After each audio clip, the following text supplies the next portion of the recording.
Shiloi da tes and no more to bat yok. Men goro ba like a quid and walle, goro ba like Karajan like honorable Galuabu, Galuak Shagoro no Shan Bloy Karajuname, a advice in Chen sheep Canadian Tiaga, Shet Commandoara, Joker and Shu Luton, got a telegram wadak in Marwain to Lanawan Rowley. Yeah, Chelling can call in reality, but today she insists. Ko nga aja ba she insists. Shakana kana dua katama mandoal. Nyabo ni shakel mangaka rai nuare activist. Mela ya goro ngo chimijia cadet work. Nga ba yeche ilu do no she insists. Men nyam goro ba gospel singer dial. Kana pastor man activist kin chiraj. Kajen kuyi ya kana me malat kadama nangal babum. Goro ba ka appreciate. Ko lok kan o wer ka duel mi che kana lat korum tong wan pe ngai kono re no re ka korum te chuo jok jaram ma ka jalle ye na kam ne ken tari wan ka but chi community of faith la ne ten la christian chu ka ban wa kel ko ba mara to ba ka nyok luitan ne la kona nen wo kan ka ko ba wo kan ka pam da bintu na sar lu shuk and my room jal ka wini dial ko ba mal ba jalat of course nen kon mal ne mi let kana en go ba latin ci kana lat ka kan ko run diality babu yar ka chankel ke ga jokel te yen be shongo de yaroj rewde an christian de ba shedul gor ko mon ci ga no re mare ga to mon ke na tam de ran ta ka background mo gwa no la je ya kwa gwa ka tet christian me rewde e o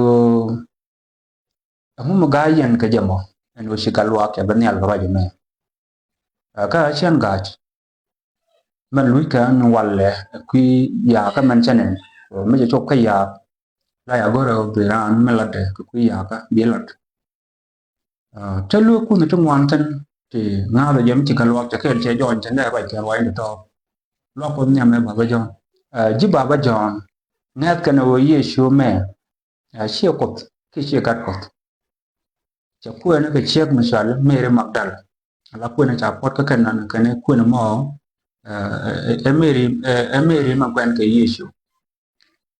Dumno ka Bible me kon gwen kon ka jen John choko de bandan.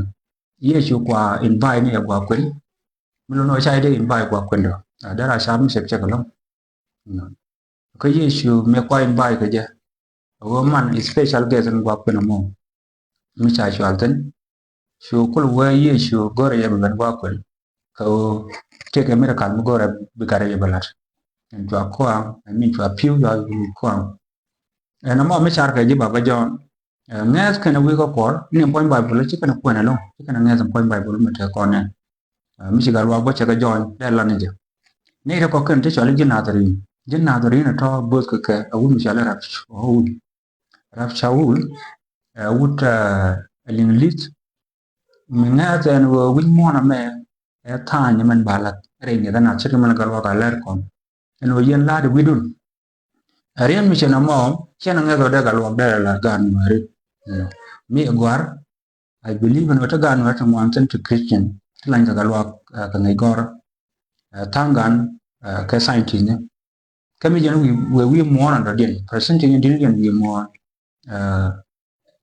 one Christian ne ka reudian ka scientist ne ka philosophy ne ka gware di tanga ka science we more and we galwak ren mission mo la gbe ba apologize ka jawande nazarin no mo ta gad kon wanda kan tin wesen Ethiopia, South Sudan, and all will cocker gun or pine. Honey, Jana Cocker mention, when we shall let co DJ, a con yellow co DJ, Ramkel can Nazarin, La Bomna Nazarin, Quen, Nazarin Ladu, Yeshu me, Jacquen, Yeshu me, Dab Conaja, a Joseph. Just she and Guaramun. Again, Carwan like a walk, movie puns, we just got a surprise. Telwa mshala Nazarin sen. Ega lo abjong kon wa Nazarin cha John. Kane Yesu me. Che gat pot. Da pe wun mshala Joseph kane me. Che ka toj bat. Ku ken biar wi na. Jan la kon anen ka gal wala ni cha. Bible me. Just chara ka book. Bong kon kwen do gora. Tele lo. Holy Spirit metal mshala Holy Spirit. take ye mata tinan gwa ma ka environment mu kwit kono ise kon ne ni no so lat kan tan wan ram kel tin ando dia na wum shala sam ko chwalto dia do na ngach gan ware ngach ken itum wan so ram kel ga kan group mo group di mi kono lwai kono je ko te ga lawo mu me ku create sign na ga bum kam ci gar ci ga jon di la re janas no chu wi gan chu ga yar ram no je de chu jo ni ji sen ta ma ga lat ko ne wu mình nói cái bay campaign nó bari ken che che yo bia wach mu guro bi jon ki mu guri website andum rap show man ngi ni ga dia ba kam ji ano so ga luak a chi ban na ga no ar la tis a ye na luak ko pin mi ba chu jo ni men jo ga de la ra ki conclusion e ga luak bum ade ju mi jin go moy ro ka luak ye na luak ko nel mu tal ye chu ye ni pin luak ko nel mu tal bible luak ko nel misal gug luak mo ba chunga ji jan luak me cha ya pin ga luak ko wi te ngwan ta kan ga religion no mi jin wi ka China mi jin wi ka India jin wi ka Ethiopia po na garwade man so Sudan wo ko wi ko ken ma wi Arab ta kan ga religion no so mi chen no kon go te ga religion mi jidi dim no ke ya mun de ngoro banana ntano just la ne je mo ro ka boas pala dan bene dia bi isu gor rewde ewo angum gori de christian jalat ko bi ngajo ko nale jatan